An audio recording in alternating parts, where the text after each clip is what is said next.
मित्रों, आज मैं आपके लिए लेकर आई हूँ मुंशी प्रेमचंद जी की लिखी कहानी नमक का दारोगा।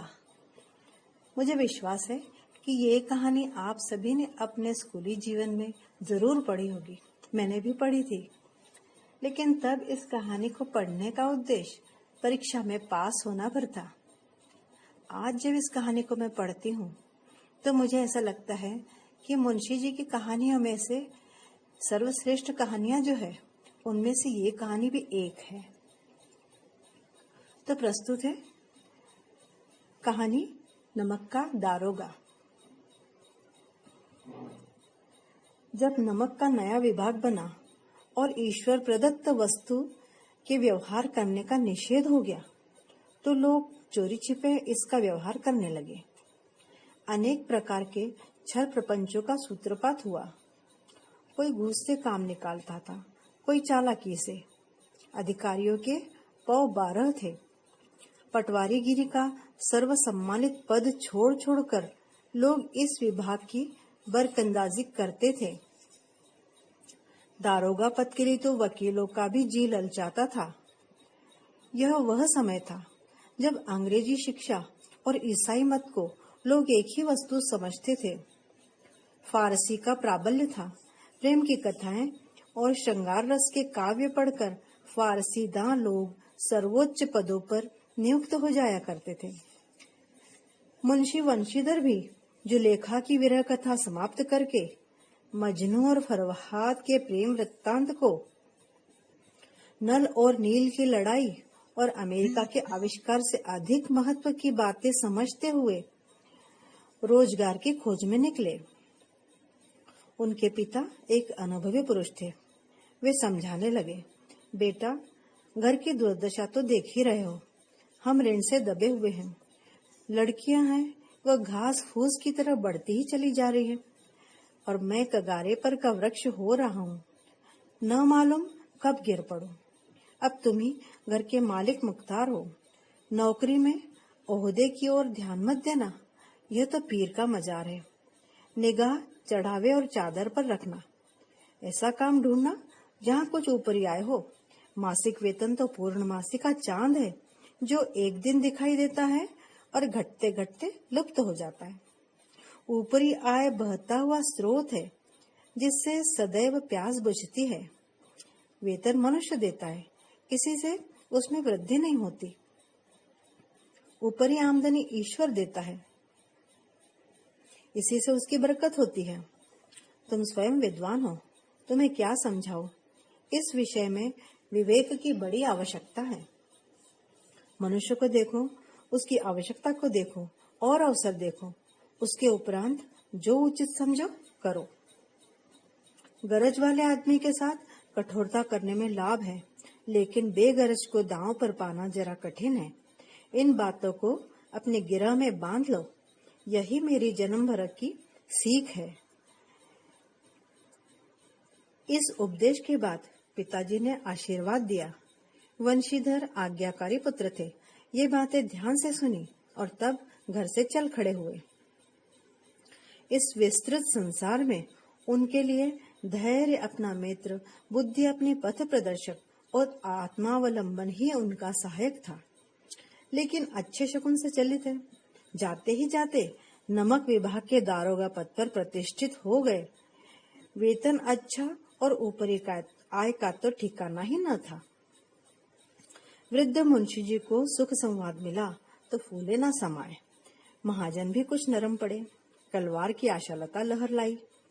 पड़ोसियों के हृदय में शूल उठने लगे। जाड़े के दिन थे और रात का समय। नमक के सिपाही चौकीदार नशे में मस्त थे।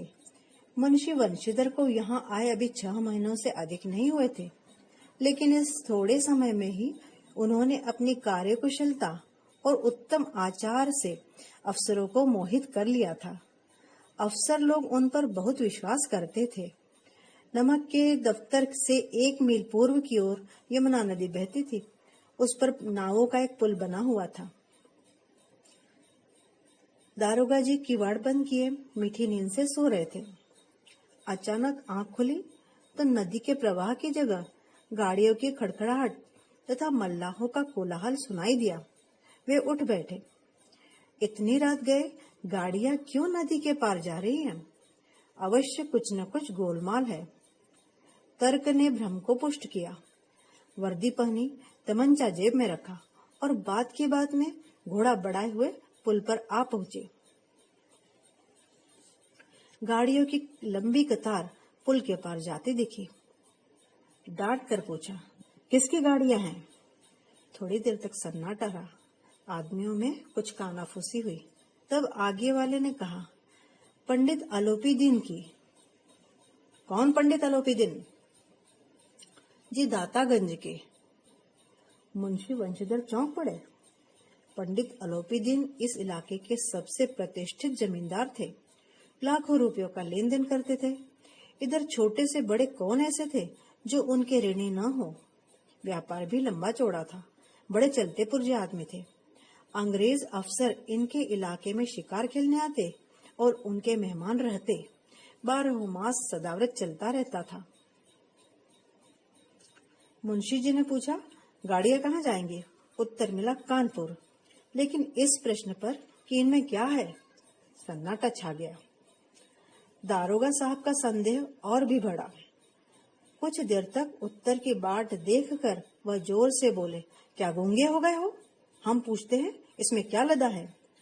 जब इस बार भी कोई उत्तर ना मिला तो उन्होंने घोड़े को एक गाड़ी से सटाकर बोरे को टटोला। उनका भ्रम दूर हो गया। बोरों में नमक के ढेले थे। पंडित आलोपीदीन अपने सजीले रथ पर सवार कुछ सोते कुछ जागते चले आ रहे थे। अचानक कई गाड़ी वालों ने घबराए हुए आकर जगाया और बोले, महाराज, दारोगा ने गाड़ियां रोक दी है और घाट पर खड़े आपको बुलाते हैं। पंडित आलोपीदीन का लक्ष्मी जी पर अखंड विश्वास था। वह कहा करते थे कि संसार का तो कहना ही क्या, स्वर्ग में भी लक्ष्मी का ही राज्य है। उनका यह कहना यथार्थ ही था। न्याय और नीति सब लक्ष्मी जी के ही तो खिलौने हैं। इन्हें वह जैसे चाहती है नचाती है। लेटे ही लेटे बड़े गर्व से बोले, चलो हम आते हैं। यह कहकर पंडित जी ने बड़ी निश्चिंतता के साथ पान के बीड़े लगाकर खाए। फिर लिहाफ ओढ़े हुए दारोगा के पास आकर बोले, बाबूजी आशीर्वाद, कहिए हमसे ऐसा कौन सा अपराध हुआ कि गाड़ियां रोक दी? हम ब्राह्मणों पर तो आपकी कृपा दृष्टि रहनी चाहिए। वंशीधर रुखाई से बोले, सरकारी हुक्म है। पंडित आलोपीदीन ने हंसकर कहा, हम सरकारी हुक्म को नहीं जानते और न ही सरकार को। हमारे सरकार तो आप ही है। हमारा और आपका तो घर का मामला है। हम कभी आपसे बाहर हो सकते हैं? आपने व्यर्थ का ही कष्ट उठाया। यह हो ही नहीं सकता कि इधर से जाए और इस घाट के देवता को भेंट न चढ़ाए। मैं तो आपकी सेवा में स्वयं ही आ रहा था। वंशीधर पर ऐश्वर्य की मोहिनी वंशी का कुछ प्रभाव न पड़ा। ईमानदारी की नई उमंग थी। कड़क कर बोले, हम उन नमक हरामों में नहीं हैं जो कौड़ियों पर अपना ईमान बेचते फिरते। आप इस समय हिरासत में हैं। आपका कायदे के अनुसार चालान बनेगा। बस मुझे अधिक बातों की फुर्सत नहीं है। जमादार बदलू सिंह, तुम इन्हें हिरासत में ले चलो। मैं हुक्म देता हूँ। पंडित आलोपीदीन स्तंभित हो गए। गाड़ी वालों में हलचल मच गई। पंडित जी के जीवन में कदाचित यह पहला ही अवसर था कि पंडित को ऐसी कठोर बातें सुननी पड़ी। बदलू सिंह आगे बढ़ा, किंतु रौब के मारे यह साहस न हुआ कि उनका हाथ पकड़ सके। पंडित जी ने धर्म को धन का ऐसा निरादर करते कभी नहीं देखा था। विचार किया कि यह अभी उद्दंड लड़का है, कम उम्र है, माया मोह के जाल में अभी पड़ा नहीं, अल्लड़ है, झिझकता है। बहुत दीन भाव से बोले, बाबू साहब ऐसा न कीजिए, हम मिट जाएंगे, इज्जत धूल में मिल जाएगी। हमारा अपमान करके आपके हाथ क्या आएगा? हम किसी तरह आपसे बाहर थोड़े ही हैं। वंशीधर ने कठोर स्वर में कहा, हम ऐसी बातें नहीं सुनना चाहते। आलोपीदीन ने जिस सहारे को चट्टान समझ रखा था वह पैरों के नीचे से खिसकता हुआ मालूम हुआ। स्वाभिमान और धन ऐश्वर्य को कड़ी चोट लगी, किंतु अभी तक धन की सांख्यिक शक्ति पर पूरा भरोसा था। अपने मुख्तार से बोले, लाला जी 1000 के नोट बाबू साहब की भेंट करो, आप इस समय भूखे सिंह हो रहे हैं। वंशीधर ने गर्म होकर कहा, 1000 नहीं 1,00,000 भी मुझे सच्चे मार्ग से नहीं हटा सकते। धर्म की इस बुद्धिहीन दृढ़ता और देव दुर्लभ त्याग पर मन बहुत झंझलाया। अब दोनों शक्तियों में संग्राम होने लगा। धन ने उछल उछल कर आक्रमण करने शुरू किए। 1 से 5, 5 से 10, 10 से 15 और 15 से 20,000 तक नौबत पहुंची, किंतु धर्म अलौकिक वीरता के साथ इस बहुसंख्यक सेना के सम्मुख अकेला पर्वत की भांति अटल अविचलित खड़ा था। पंडित आलोपीदीन निराश होकर बोले, अब इससे अधिक तो मेरा साहस नहीं, आगे आपको अधिकार है। वंशीधर ने अपने जमादार को ललकारा। मन ही मन में दारोगा जी को गालियां देते हुए बदलू सिंह पंडित आलोपीदीन की ओर बढ़ा। पंडित जी घबराकर 2-3 कदम पीछे हट गए। अत्यंत दीनता से बोले, बाबू साहब ईश्वर के लिए मुझ पर दया कीजिए, मैं 25,000 पर निपटारा करने को तैयार हूँ। असंभव बात है। 30,000 पर, क्या 40,000 पर भी नहीं? दारोगा जी बोले, 40,000 नहीं 40 लाख पर भी असंभव है। बदलू सिंह, उस आदमी को अभी हिरासत में ले लो, अब मैं एक शब्द भी नहीं सुनना चाहता। धर्म ने धन को पैरों तले कुचल डाला। आलोपीदीन ने एक हष्ट-पुष्ट मनुष्य को हथकड़ियां लिए हुए अपनी तरफ आते देखा। चारों ओर निराश और कातर दृष्टि से देखने लगे। इसके बाद मूर्छित होकर गिर पड़े। दुनिया सो रही थी, पर दुनिया की जीभ जाग रही थी। सवेरे देखिए तो बालक वृद्ध सबके मुंह से यही बात सुनाई देती थी। जिसे देखिए वही पंडित जी के इस व्यवहार पर टीका टिप्पणी कर रहा था। निंदा की बौछारें हो रही थी, मानो संसार से अब पापी का पाप कट गया। पानी को दूध के नाम से बेचने वाला ग्वाला, कल्पित रोज नामचे भरने वाले अधिकारी वर्ग, रेल में बिना टिकट सफर करने वाले बाबू लोग, जाली दस्तावेज बनाने वाले सेठ और साहूकार, यह सब के सब देवताओं की भांति गर्दनें चला रहे थे। अब दूसरे दिन पंडित आलोपीदीन अभियुक्त होकर कांस्टेबलों के साथ हाथों में हथकड़ियां, हृदय में ग्लानि और क्षोभ भरे लज्जा से गर्दन झुकाए अदालत की तरफ चले तो सारे शहर में हलचल मच गई। मेलों में कदाचित आंखें इतनी व्यग्र न होती होंगी। भीड़ के मारे छत और दीवारों में कोई भेद न रहा। किंतु अदालत में पहुंचने की देर थी। पंडित आलोपीदीन इस अगाध वन के सिंह थे। अधिकारी वर्ग उनके भक्त, अमले उनके सेवक, वकील मुख्तार उनके आज्ञापालक और अर्दली, चपरासी तथा चौकीदार तो उनके बिना मोल के गुलाम थे। उन्हें देखते ही लोग चारों तरफ से दौड़े। सभी लोग विस्मित हो रहे थे, इसलिए नहीं कि आलोपीदीन ने क्यों यह कर्म किया, बल्कि इसलिए कि वह कानून के पंजे में कैसे आए। ऐसा मनुष्य जिसके पास असाध्य साधन करने वाला धन और अनन्य वाचालता हो, वह कानून के पंजे में आए। प्रत्येक मनुष्य उनसे सहानुभूति प्रकट कर रहा था। बड़ी तत्परता से इस आक्रमण को रोकने के निमित्त वकीलों की एक सेना तैयार की गई। न्याय के मैदान में धर्म और धन में युद्ध ठन गया। वंशीधर चुपचाप खड़े थे। उनके पास सत्य की सिवा न कोई बल था, न स्पष्ट भाषण के अतिरिक्त कोई शस्त्र। गवाह थे, किंतु वे सब लोभ से डावाडोल थे। यहाँ तक कि मुंशी जी को न्याय भी अपनी ओर से कुछ खिंचा हुआ सा दिख पड़ता था। वह न्याय का दरबार था, परंतु उसके कर्मचारियों पर पक्षपात का नशा छाया हुआ था। किंतु पक्षपात और न्याय का क्या मेल? जहाँ पक्षपात हो वहाँ न्याय की कल्पना भी नहीं की जा सकती। मुकदमा शीघ्र ही समाप्त हो गया। डिप्टी मजिस्ट्रेट ने अपनी तजवीज में लिखा, पंडित अलोपीदीन के विरुद्ध दिए गए प्रमाण निर्मूल और भ्रमात्मक है। वह एक बड़े भारी आदमी है।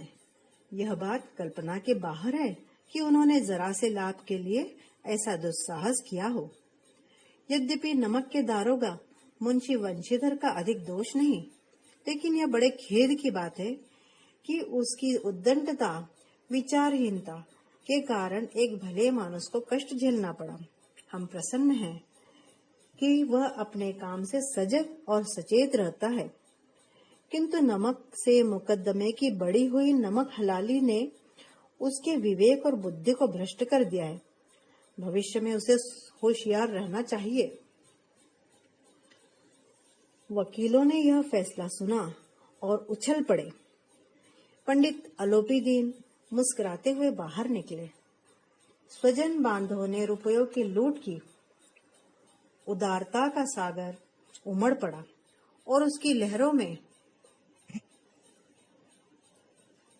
अदालत की नींव तक हिल गई। जब वंशीधर बाहर निकले तो चारों ओर से उनके ऊपर व्यंग्य बाणों की वर्षा होने लगी। चपरासियों ने झुक झुक कर सलाम तो किए, किंतु इस समय एक एक कटु वाक्य, एक एक संकेत उनके गर्वाग्नि को प्रज्वलित कर रहा था। कदाचित इस मुकदमे में सफल होकर वह इस तरह अकड़ते हुए न भी चलते। आज उन्हें संसार का एक खेदजनक विचित्र अनुभव हुआ। न्याय और विद्वत्ता, लंबी चौड़ी उपाधियां, बड़ी बड़ी दाढ़ियां और ढीले चोगे एक भी सच्चे आदर के पात्र नहीं हैं। वंशीधर ने बैर मोल लिया था धन से, उसका मूल्य चुकाना अनिवार्य ही था। कठिनता से एक सप्ताह बीता होगा कि मुअत्तली का परवाना आ चुका। कार्यपरायणता का दंड मिला। बेचारे भग्न हृदय शोक और खेद से व्यथित होकर घर को चले। बूढ़े मुंशी जी तो पहले ही से कुड़बुड़ा रहे थे कि चलते चलते इस लड़के को समझाया था, लेकिन इसने एक न सुनी। सब मनमानी करता है। हम तो कलवार और कसाई के तगादे से हैं। बुढ़ापे में भगत बनकर बैठे और वहां बस वही सूखी तनख्वाह। हमने भी तो नौकरी की है और कोई ओहदेदार नहीं थे, लेकिन काम किया और दिल खोल कर किया, और आप ईमानदार बनने चले हैं। घर में चाहे अंधेरा हो, मस्जिद में अवश्य दिया जलाएंगे। खेद है ऐसी समझ पर। पढ़ना लिखना सब अकारत ही गया। इसके थोड़े ही दिनों बाद जब मुंशी वंशीधर इस दुरावस्था में घर में पहुंचे और बूढ़े पिताजी ने समाचार सुना तो सिर पीट लिया। बोले, जी चाहता है कि तुम्हारा और अपना सिर फोड़ लूं। बहुत देर तक पछता पछता कर हाथ मलते रहे। क्रोध में कुछ कठोर बातें भी कही, और यदि वंशीधर वहां से टल न जाते तो अवश्य ही यह क्रोध विकट रूप धारण कर लेता। वृद्धा माता को भी दुख हुआ। जगन्नाथ और रामेश्वरम यात्रा की कामनाएं मिट्टी में मिल गई। पत्नी ने तो कई दिन तक सीधे मुंह से बात भी नहीं की। इसी प्रकार एक सप्ताह बीत गया। संध्या का समय था। बूढ़े मुंशी जी बैठे राम नाम की माला जप रहे थे। इसी समय उनके द्वार पर सजा हुआ रथ आकर रुका। हरे और गुलाबी पर्दे, पछारियों बैलों की जोड़ी, उनकी गर्दनों में नीले नीले धागे, सींगे पीतल से जड़ी हुई। कई नौकर लाठियां कंधों पर रखे साथ थे। मुंशी जी अगवानी को दौड़ पड़े। देखा तो पंडित अलोपीदीन है। झुककर दंडवत की और लल्लो चप्पू की बातें करने लगे। कहने लगे, हमारा भाग्य उदय हुआ जो आपके चरण इस द्वार पर आए। आप हमारे पूज्य देवता हैं। आपको कौन सा मुंह दिखाए? मुंह में तो कालिख लगी हुई है, किंतु करे क्या? लड़का अभागा कपूत है, नहीं तो आपसे क्यों मुंह छिपाना पड़ता। ईश्वर चाहे निस्संतान रखे, पर ऐसे संतान ना दे। अलोपीदीन ने कहा, नहीं भाई साहब, ऐसा ना कहिए। मुंशी जी ने चकित होकर कहा, ऐसी संतान को और क्या कहूँ? अलोपीदीन ने वात्सल्यपूर्ण स्वर में कहा, कुल तिलक और पुरुषों की कीर्ति उज्जवल करने वाले संसार में ऐसे कितने धर्मपरायण मनुष्य हैं जो धर्म पर अपना सब कुछ अर्पण कर सके। पंडित अलोपीदीन ने आगे वंशीधर से कहा, दरोगा जी, इसे खुशामद न समझिए। खुशामद करने के लिए मुझे इतना कष्ट उठाने की जरूरत न थी। उस रात को आपने अपने अधिकार बल से मुझे अपनी हिरासत में ले लिया था, किंतु आज मैं स्वेच्छा से आपकी हिरासत में आया हूँ। मैंने हजारों रईस और अमीर देखे हैं, हजारों उच्च पदाधिकारियों से मेरा काम पड़ा है, किंतु मुझे परास्त किया तो आपने। मैंने सबको अपना और अपने धन का गुलाम बनाकर छोड़ दिया। मुझे आज्ञा दीजिए कि आपसे कुछ विनय करूं। वंशीधर ने अलोपीदीन को आते देखा था तो उठकर खड़े होकर सत्कार किया, किंतु स्वाभिमान सहित समझ गए कि यह महाशय मुझे लज्जित करने और जलाने ही आए हैं। क्षमा प्रार्थना की उन्होंने चेष्टा नहीं की, वरन उन्हें अपने पिता की यह ठकुर सुहाती की बात भी असह्य सी प्रतीत हुई। पर पंडित जी की बातें सुनी तो मन की मैल मिट गई। पंडित जी की ओर उड़ती हुई दृष्टि से देखकर बोले, यह आपकी उदारता है। उन्होंने देखा पंडित जी के चेहरे पर सद्भाव झलक रहा था। गर्व ने अब लज्जा के सामने सिर झुका दिया। वंशीधर आगे बोले, आप ऐसा कह रहे हैं तो मुझसे जो कुछ अविनय हुई है उसे क्षमा कर दीजिए। मैं धर्म की बेड़ी में जकड़ा हुआ था, नहीं तो वैसे तो मैं आपका दास हूँ। जो आज्ञा होगी वह मेरे सिर माथे पर। अलोपीदीन ने विनीत भाव से कहा, नदी तट पर आपने मेरी प्रार्थना नहीं स्वीकार की थी, किंतु आज स्वीकार करनी ही पड़ेगी। वंशीधर बोले, मैं किस योग्य हूँ, किंतु जो कुछ सेवा मुझसे हो सकती है उसमें त्रुटि न होगी। अलोपीदीन ने एक स्टाम्प लगा हुआ पत्र निकाला और उसे वंशीधर के सामने रखकर बोले, इस पद को स्वीकार कीजिए और अपने हस्ताक्षर कर दीजिए। मैं ब्राह्मण हूँ, जब तक यह सवाल पूरा न कीजिएगा मैं द्वार से न हटूंगा। मुंशी वंशीधर ने उस कागज को पढ़ा तो कृतज्ञता से आंखों में आंसू भर आए। पंडित अलोपीदीन ने उनको अपनी सारी जायदाद का स्थायी मैनेजर नियुक्त किया था। 6,000 वार्षिक वेतन के अतिरिक्त रोजाना खर्च अलग, सवारी के लिए घोड़ा, रहने को बंगला और नौकर चाकर मुफ्त।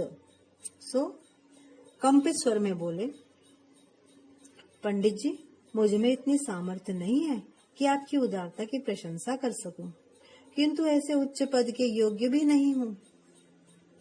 पंडित अलोपीदीन हंसकर बोले, मुझे इस समय एक अयोग्य मनुष्य की ही जरूरत है। वंशीधर ने गंभीर भाव से कहा, यो मैं आपका दास हूँ। आप जैसे कीर्तिवान सज्जन पुरुष की सेवा करना मेरे लिए सौभाग्य की बात है, किंतु मुझ में न विद्या है, न बुद्धि, न वह स्वभाव जो इन त्रुटियों की पूर्ति कर देता है। ऐसे महान कार्य के लिए एक बड़े मर्मज्ञ और अनुभवी मनुष्य की जरूरत है। अलोपीदीन ने कलमदान से कलम निकाली, उसे वंशीधर के हाथ में दी और हंसते हुए बोले, ना मुझे विद्वत्ता की चाह है और ना ही अनुभव की और ना ही मर्मज्ञता की और ना ही कार्य कुशलता की। इन गुणों के महत्व का परिचय खूब पा चुका हूँ। अब सौभाग्य और सुअवसर ने मुझे वह मोती दे दिया है जिसके सामने योग्यता और विद्वत्ता की चमक फीकी पड़ जाती है। यह कलम लीजिए, अधिक सोच विचार ना कीजिए और दस्तखत कर दीजिए।